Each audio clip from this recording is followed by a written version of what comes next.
Okay, Lady Ada, what is this? Hello and welcome to your weekly 7:30 p.m. show and tell. It's me, Lady Ada, here with Mr. Lady Ada. We're at the Adafruit factory where we make all these dreams come true. For the next half hour or so, we're going to check in with people around the community. What are they building, making, and hacking? Come on by and show us your 3D printed stuff, your soldered stuff, your cosplay, or whatever you're coding and writing, making. We would love to see it. I'll take 2-3 minutes per person. I'll mute your mic when I call you. When we're done, we will go off and do the next show at 8 o'clock. So we have to get out of here at about 7:50. All right, let's start with Scott, because why not? Hello. Hi. Happy to be here. Thanks for having me. We're glad to have you too. Yay. First, wanted to give a shout out to Dan and all of the awesome CircuitPythonistas. I released Beta 4 on Friday, and it turned out it had a pretty large, nasty file system bug. And I was like gone all weekend, and I came back on Sunday evening, and Beta 5 had been released with a fix by Dan. So kudos to Dan and everybody who helped Dan get those fixes out. For those of you who are CircuitPython folks, I encourage you to try Beta 5. We're really getting quite close to having it ready for stable, and then we'll be pushing everybody to 4.0, not beta, but 4.0 proper. So if you want to contribute to CircuitPython and never have or haven't in a while, simply download Beta 5 and give it a test in all your different projects, and let us know if you run into any issues with that. Make sure you back up your code because that might be one of the issues you hit. So that would be super cool. And then I just grabbed a couple things to show. So I source Game Boys off shopgoodwill.com, which is like their own auction site. And I saw this come up. It's a transparent or clear cased Game Boy Pocket. It's missing the glass on the front. But I thought this was really neat, especially for me to show people kind of what's under the hood. You can see like here, the white here is the elastomer underneath the plastic button, which is kind of neat. And because I'm like getting kind of like less than stellar quality Game Boys, and it came in a pack of actually 5. The other interesting one that I found is this, which is pretty wild. And it's actually just like it's interesting to see what people like previous owners have done to their Game Boy. This is literally like Sharpie on the front of the Game Boy. You can see in the back, it's like the standard color. So I thought that was really kind of interesting. And I think I would definitely wash it because all of these are really gross, but I'm kind of hoping they're very gross. And they actually, like, once you wash them, they are much nicer. Which is there's that video, like, you can like wash it in that special mix that makes the plastic clear, white again. Yeah, retro bright. Yep. Yeah, retro bright because the yellowing sulfur or something. Yeah, it's really interesting. I have one of those Yamaha keyboards I have. I took out all of the little plastic buttons, and you can actually see like the very top of the button is discolored, and you can't wash it off because it's actually like discoloration of the plastic. So yeah, that's pretty neat. I talk about Twitter news. I responded to somebody who was interested in finding a Game Boy so they could actually decap it and reverse engineer the chip itself, which I think is really neat. And I somehow Twitter decided that I would like that. And I wonder why. I like immediately, but their picture was like of a giant stack of Game Boys, and so I was like, well, I have some if you need it, but like.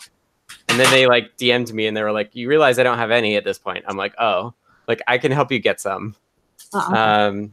And then also did an article. I don't know if you're going to talk about that now. Yeah, I was going to say for subscribers of Triple E Spectrum magazine, congratulations, Scott and everyone who works on CircuitPython. This is it. Scott Shawcroft is squeezing Python into microcontrollers. Adafruit is betting the language will make sense for makers.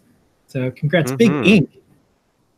Yeah, it was cool. Thanks for setting me up with that. And Julianne, who who wrote the article, was super fun to talk with and did a great job conveying it really well. So kudos to her as well. What's cool is this is like the 5th or 6th Python on hardware article. and you can tell when journalists start noticing things.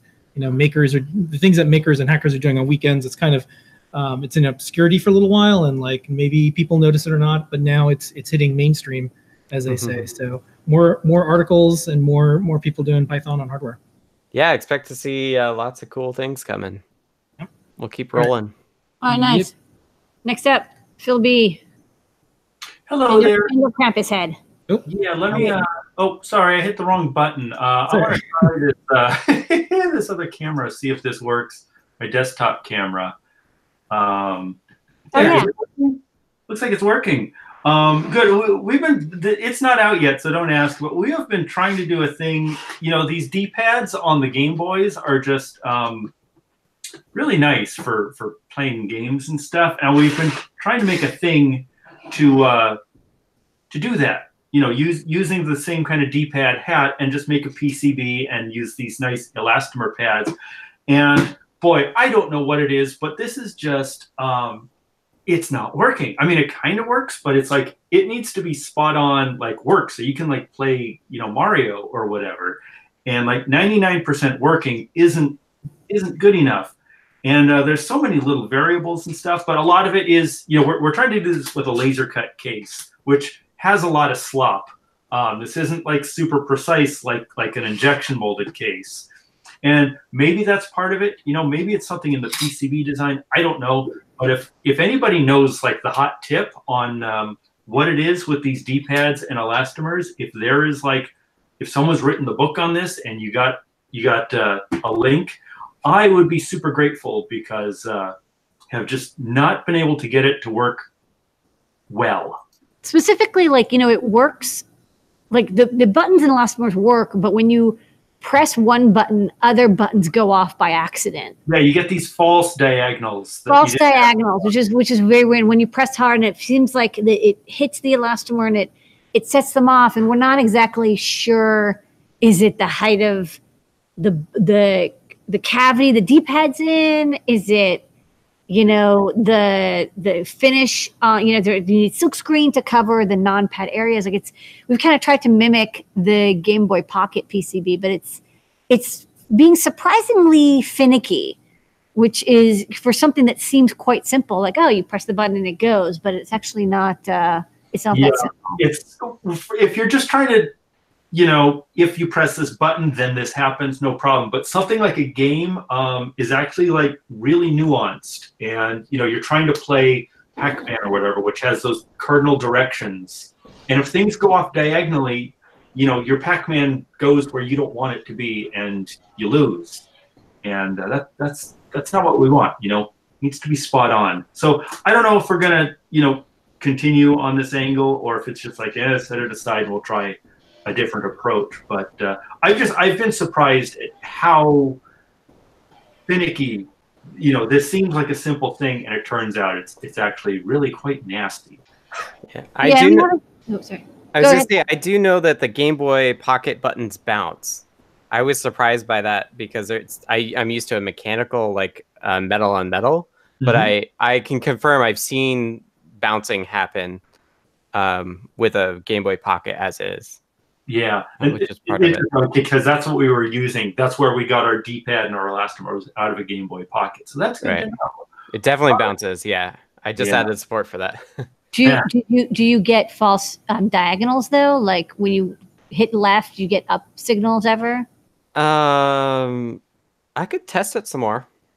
Because that's the thing, that's what we're getting. That's the weird thing. Like bouncing is, you know, you can filter that out, right? Right, it thinks that you're hitting both up and left instead of just left when you're not. And that, you know, that actually is a totally different, it confuses games, right? Because you're like, oh, you want to go diagonal. You're like, no, I don't. I'm only pressing down the left button.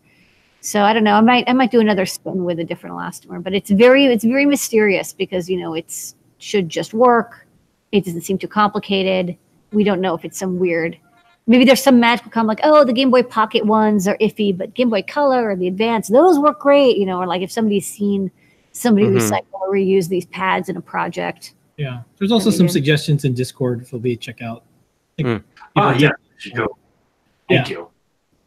All right. That's a call for help. Folks can post in the Show and Tell Yeah. comments after the video is posted, but we're also in Discord, and you can add Paint Your Dragon Yeah. for suggestions on elastomer and PCB. Especially if you've and, seen this. I mean, I know there's a lot of like, oh, I have this, oh, did you do this? But if you've actually seen it done, that's if you're out there watching and you designed the Game and Boy, you've nice. actually used these parts, because there's a big difference between like what should happen, which we know, and what actually happens, which is what we're debugging.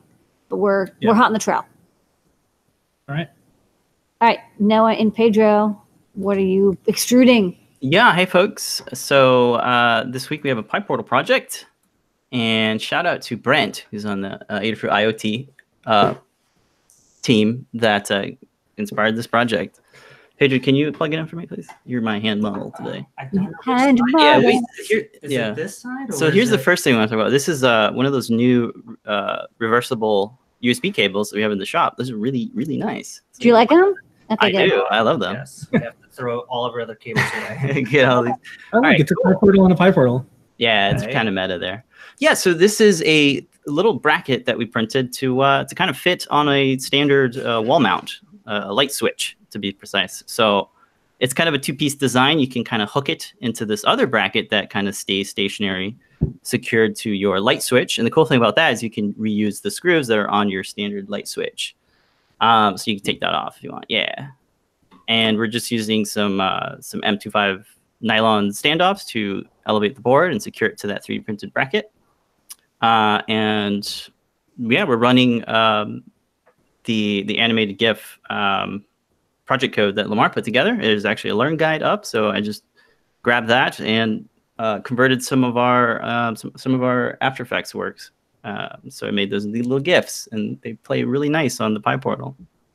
Can you send me those? Because I'm going to do some swear track ones, but I'll put that in the beginning or the end. Yeah, sure. They should be in Basecamp. They're on the, they put them on the guide. Oh, okay, great. Yeah, they're in the guide too. Oh yeah, I forgot I did that in the morning. Okay, yeah, never mind. Good job past you. Yeah, no, thank you, Bessie. Yeah, so they went really well. Yeah, just a couple different things. You got the Moo editor logo there. Yeah, what's nice is just a plain GIF. Like you don't have to, you want to maybe make it well converted, but other than that, it's a little slower than it runs on a computer. But other than that, you just drag and drop GIFs and they play. So you can also turn, you can rotate the GIFs the other way. So for all the folks who always wanted that animated conference badge, well, yeah, you can do it. Yeah, totally. Yeah, and you have some really good documentation on how to kind of optimize the GIFs using a free online converter. So that's if anyone has other suggestions, I tried to do the best I could for the GIF conversion, but it's it made perfect sense. It's a little unclear because it's like it's unclear what takes the most time. I did a little bit of profiling. Is it the decoding? Is it the reading it from the disk? Like you kind of. Eventually, to sit down and try like 8 things and see like, okay, this helps, this doesn't. These 2 things work better than Yeah. The transparency thing was interesting. Like, oh yeah, hey, it'll make the file size smaller, but it'll process a little bit longer. So yeah, it does take longer because it has to do these weird start stops. Okay. Interesting. Cool. Thanks. Well, check it out. All right. Next up, Brent. Hello. I actually have 2 pipe portal. Oh, sorry. No, Pedro, did you have anything else before we? Oh yeah, we can sneak peek. Sorry, Brent. Sorry. I think they were going to show 2 things. Yeah. Oh yeah, preview. It's not out yet. Is this little alarm clock powered by the pipe portal, coded by David Stells? He's using his L-Card UI for that, so it's a alarm clock, and we'll talk about that It's got next some week. snazzy features. Snazzy. Yeah. This is the Captain Janeway edition.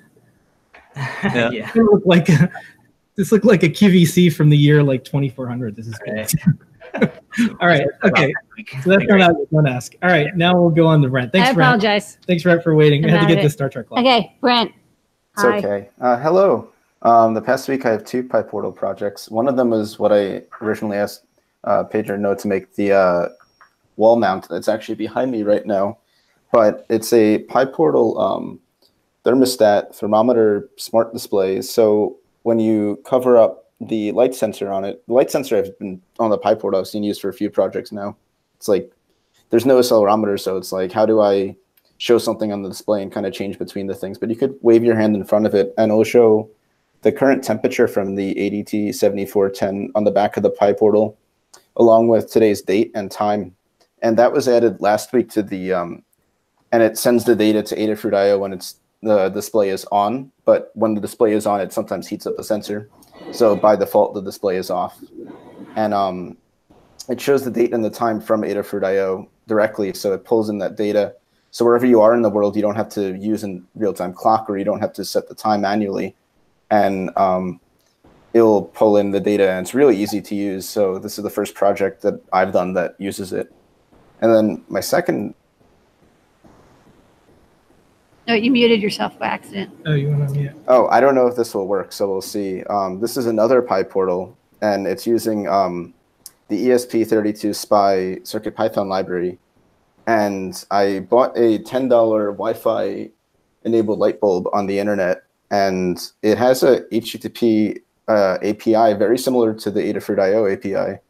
So I did a little bit of CircuitPython code for it. So we'll see. Okay. So Booting. yeah, it's booting. Okay. It enumerates all the light bulbs on my network. I only have one, so similar to enumerating the feeds on Adafruit.io. And then I have it toggling the state of the light bulb. They actually have an endpoint to toggle it, which is kind of useful. We'll see if it actually toggles, though. Okay. Looks like Jason The Dados. light bulb's out of a... Oh, Hey, there we go. light on. And then you can set the duration on their endpoint so it slowly fades the light bulb out as well. Oh, that's nice.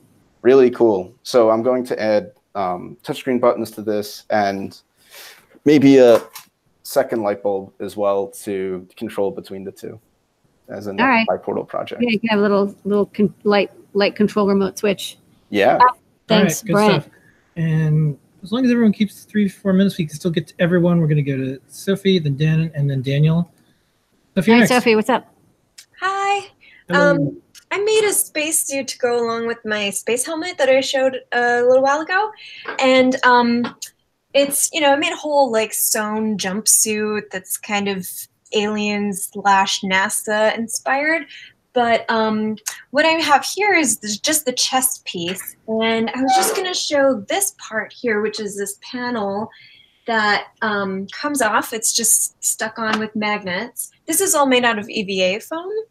And this panel is made out of EVA foam too. And I've got a couple of these are just like greebles of optics from something that I don't know when we took it apart, but we just keep everything.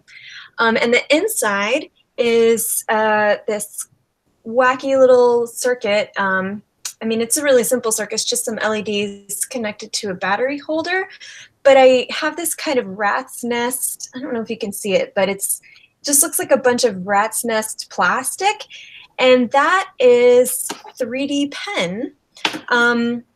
I needed a way. I wanted to have these 3 little panels that I laser cut on my laser cutter. They're just acrylic. I wanted them to each have a different light. I especially wanted this bottom one to be red. And I accidentally made them so close together in my design that I didn't know how I was going to keep the light bleed from making all of them red or looking pink in the middle, because I just didn't give myself enough space to really make a physical barrier there with anything that has a lot of dimension. So I was looking at the inside and I thought, I really need something like hot glue or something. I just need to squish it around those panels. And then I remembered that I had this 3D pen. So it's kind of like you can use it like a really high definition hot glue gun. And I just squirted it in between these little panels on the inside. Like this is the tiniest little wall. And I just built up little walls around each section. And then I just embedded the LEDs in there with the 3D pen. So they're just in there for good now, unless I need to snap this apart. It's just PLA, so it's pretty easy to work with and take apart if I want to. And that was just a really quick fix and some way for me to use this 3D pen that I really didn't know was going to actually be useful for anything. So yeah, just a quick little tip, I think. Good work. I think I have one of those too, and I'm just like, what am I going to use this for? Now I have an idea. So, yeah, I thought so too, but just keep it handy. You never know. Some Kickstarters that ship, you get them and you're like, oh, wait. Yeah. Tips from Sophie. But, oh, yeah. I was a backer on this. Huh. Yeah. All right. Thank you so much. If you want a sticker, you know how to get hold of us. Thank you. All right, Danon. Hi, Danon. Hey guys, how you been doing? Hey, all good. Well, I shown off. Remember I want to do another case for my phone, little speaker. That's project's kind of expanded. The speaker part's going to be a whole separate unit. Right. However, the phone case, it's grown to going to have a few more things added in. Yeah. It needs eyes. Needs eyes. Well, not sure where. Actually, I could probably put a couple googly eyes up here, but it's going to have a inductive charge. Was it the charger for a smartwatch? Trying to think of a design so I can have the circuit playground slide out, and then I could use an app and program right from the phone. I don't know. Sounds cool. That works. Needs more. It may grow more. Yeah. In anticipation for getting the Pi Portal, I've already got a external power supply, so it'll be portable. I'm trying my hand at puppetry. I was doodling with Fusion 360 during last week's show, and that's great. Did up a little Sparky, and I got the eyes to work. Yeah. That's great. You're having a good time there. This is the most fun place on earth. Oh, I love making. All All right, you got anything else going on? Actually, for the moment, that's it. All right, well, you're great. You can get a sticker now or later. It's dealer's choice. Feel free to email support@adafruit.com and keep coming back. All right, Sounds sweet. good. Good to Thanks. see you. All right, Danielle, play us out. Hey, Danielle. Hey, so last week I talked about the escape room that my middle school class is making. And so this week I thought I'd bring in another box of the escape room. This one is got the circuit playground on top. Last week I had it mounted underneath with light pipes, so you can see the lights. This week we have it mounted on top so we can get to the buttons. And this was actually inspired by a couple of John Park's projects. So this is going to be a self-locking box. So it would lock inside. I have I'll try to see there. I have, instead of a stolen wood, I am using a little micro server that works there, and it locks the box. And then they have to come in and they have to, on top here, they have to use the potentiometer that's hooked to the circuit playground and enter a code that they'll have to decode. And once they do that, then it will move the little servo motor and move the popsicle sticks. So that was inspired by a John Park one that he did with popsicle sticks earlier with cardboard, I think, cardboard and popsicle sticks. So I liked his idea of a self-locking box, but instead of a solenoid, I decided to use a little servo motor there.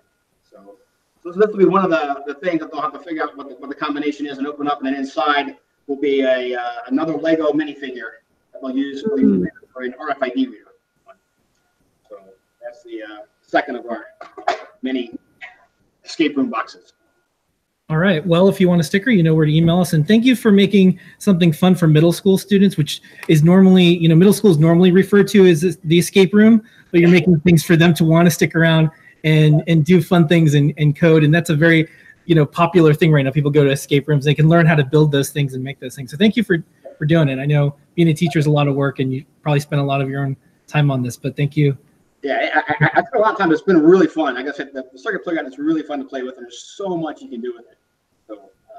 So this year, I'm trying to tell the kids that it's not just the things that are on the circuit playground that you can do, but you can hook so many things to it and do other things. It's really, really fun. Yeah, when we talk to teachers, they're like, I get like $20 and I need something that plugs in the old computers, doesn't have an IDE download, can use, a text editor. We teach Python, all those things they told us about, and now it's here. So thank you so much for using it as intended, and also for lots of ways it wasn't intended. Yeah. So thanks for actually, I used to use your classic one and Arduino, but once you guys went to the Circuit Python, it was so much easier just to plug it in and you can just, you just start coding right on the thing. It's been so much nicer. Yeah. Well, the classic, you can watch the video. It's like at the time we didn't have that, we thought like, oh, maybe in the future we'll have such a thing as CircuitPython, but we didn't have it yet. But then as soon as we had it, it was like, okay, obviously this is the place. It's like the booster rockets to get us here. We're like, one day it'll be able to do everything. And then now it is. Now we're here. Okay. The future is here now. Thank you, everybody. All right. We're here every single week, 7:30 p.m. Thanks for making this the best half an hour. Thank you, Sophie. Thank you, Scott. Thank you, Phil B. Noe, Pedro, Dan, and Daniel, and thank Brent. You, Brent. We'll be here next week, and Ask an Engineer starts in just a couple minutes. See you all next week. Thank you, everybody. Bye-bye.